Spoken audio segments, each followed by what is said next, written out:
July 7. From 1 Chronicles. Ashur, the father of Tekoa, had 2 wives, named Helah and Naarah. Naarah gave birth to Ahuzam, Hefer, Timeni, and Haashtari. Helah gave birth to Zereth, Izhar, Ethnan, and Kaz, who became the ancestor of Anab, Zobebah, and all the families of Aharel, son of Harum. There was a man named Jabez who was more honorable than any of his brothers. His mother named him Jabez because his birth had been so painful. He was the one who prayed to the God of Israel, "Oh, that you would bless me and expand my territory.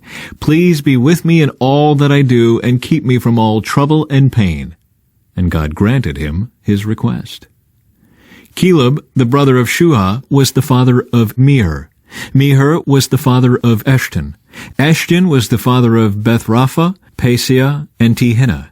Tehinnah was the father of Ir-Nahash. These were the descendants of Rechah. The sons of Kenaz were Othniel and Seraiah. Othniel's sons were Hathath and Meonothai. Meonothai was the father of Ophrah. Seraiah was the father of Joab, the founder of the Valley of Craftsmen, so called because they were craftsmen. The sons of Caleb, son of Jephunneh, were Iru, Elah, and Nahum. The son of Elah was Kenaz. The sons of Jehalelel were Ziph, Ziphah, Tiria, and Azarel. The sons of Ezra were Jether, Mered, Epher, and Jalon. One of Mered's wives became the mother of Miriam, Shammai, and Ishbah, the father of Eshtemoa. He married a woman from Judah, who became the mother of Jered, the father of Gedor, Heber, the father of Soko, and Jekuthiel, the father of Zanoah. Mered also married Bithiah, a daughter of Pharaoh, and she bore him children. Hodiah's wife was the sister of Naham. One of her sons was the father of Keilah, the Garmite, and another was the father of Eshtemoa, the Maacathite. The sons of Shimon were Amnon, Rena, Ben-Hanan, and Telon. The descendants of Ishai were Zoheth and Ben-Zoheth. Descendants of Judah's son, Shelah. Shelah was one of Judah's sons. The descendants of Shelah were the father of Lekah, Laada, the father of Mareshah, the families of linen workers at Beth-Ashbea, Joachim, the men of Kozeba, and Joash and Seraph, who ruled over Moab, and Jashubai-Lehem. These names all come from ancient records. They were the pottery makers who lived in Netaim and Gedera. They lived there and worked for the king.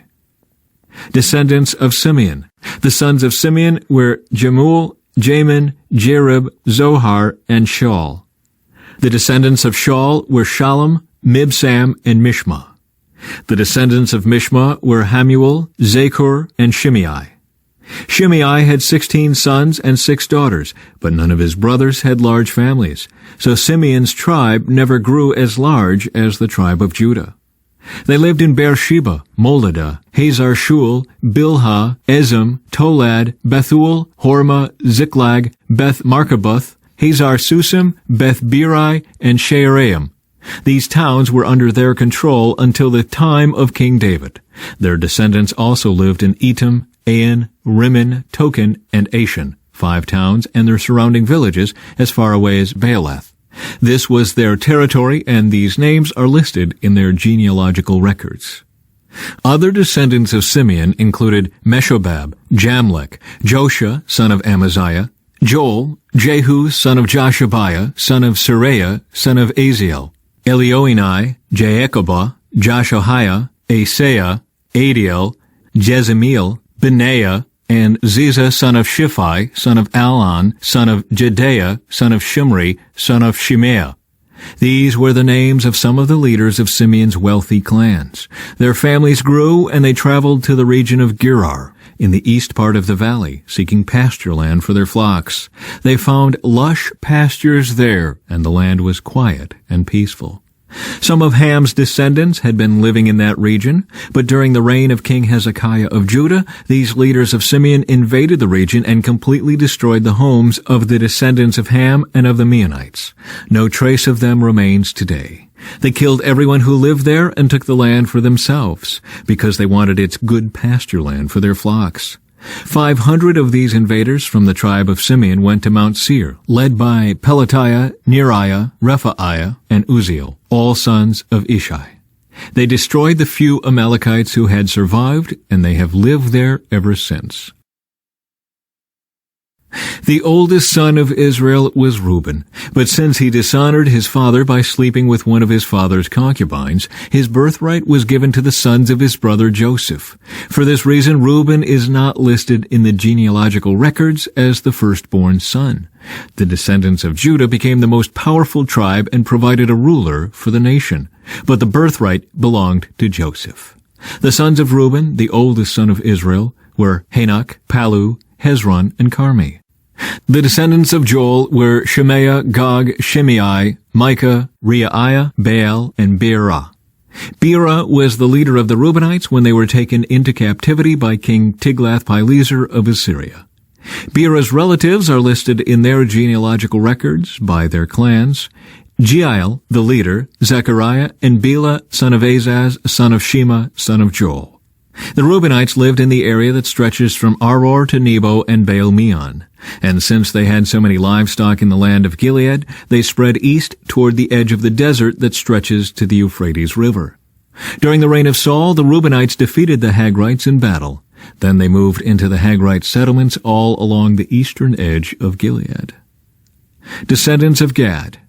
Next to the Reubenites, the descendants of Gad lived in the land of Bashan as far east as Salecah. Joel was the leader in the land of Bashan, and Shapham was second in command, followed by Jaanai and Shaphat. Their relatives, the leaders of 7 other clans, were Michael, Meshullam, Sheba, Jorai, Jachin, Ziah, and Eber. These were all descendants of Abihail, son of Hurai, son of Jeroah, son of Gilead, son of Michael, son of Jeshishai, son of Jado, son of Buz. Ahai, son of Abdiel, son of Gunai, was the leader of their clans. The Gadites lived in the land of Gilead, in Bashan and its villages, and throughout all the pasture lands of Sharon. All of these were listed in the genealogical records during the days of King Jotham of Judah and King Jeroboam of Israel. From Acts, chapter 25. 3 days after Festus arrived in Caesarea to take over his new responsibilities, he left for Jerusalem, where the leading priests and other Jewish leaders met with him and made their accusations against Paul. They asked Festus, as a favor, to transfer Paul to Jerusalem, planning to ambush and kill him on the way. But Festus replied that Paul was at Caesarea and he himself would be returning there soon. So he said, "Those of you in authority can return with me. If Paul has done anything wrong, you can make your accusations." About 8 or 10 days later, Festus returned to Caesarea, and on the following day he took his seat in court and ordered that Paul be brought in. When Paul arrived, the Jewish leaders from Jerusalem gathered around and made many serious accusations they couldn't prove. Paul denied the charges. "I am not guilty of any crime against the Jewish laws or the temple or the Roman government," he said. Then Festus, wanting to please the Jews, asked him, "Are you willing to go to Jerusalem and stand trial before me there?" But Paul replied, "No, this is the official Roman court, so I ought to be tried right here. You know very well I am not guilty of harming the Jews. If I have done something worthy of death, I don't refuse to die. But if I am innocent, no one has a right to turn me over to these men to kill me. I appeal to Caesar." Festus conferred with his advisers and then replied, "Very well, you have appealed to Caesar, and to Caesar you will go." A few days later, King Agrippa arrived with his sister Bernice to pay their respects to Festus.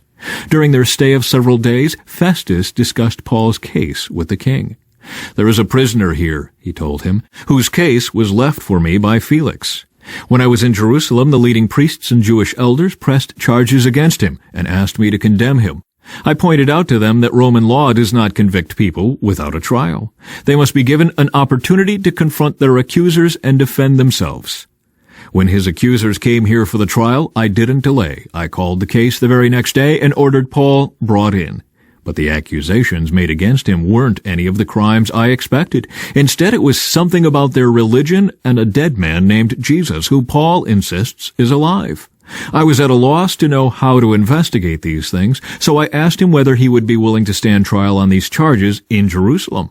But Paul appealed to have his case decided by the emperor. So I ordered that he be held in custody until I could arrange to send him to Caesar."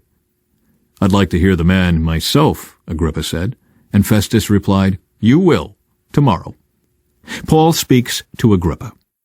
So the next day, Agrippa and Bernice arrived at the auditorium with great pomp, accompanied by military officers and prominent men of the city.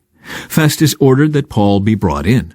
Then Festus said, "King Agrippa and all who are here, this is the man whose death is demanded by all the Jews, both here and in Jerusalem. But in my opinion, he has done nothing deserving death. However, since he appealed his case to the emperor, I have decided to send him to Rome. But what shall I write the emperor? For there is no clear charge against him. So I have brought him before all of you, and especially you, King Agrippa, so that after we examine him, I might have something to write. For it makes no sense to send a prisoner to the emperor without specifying the charges against him."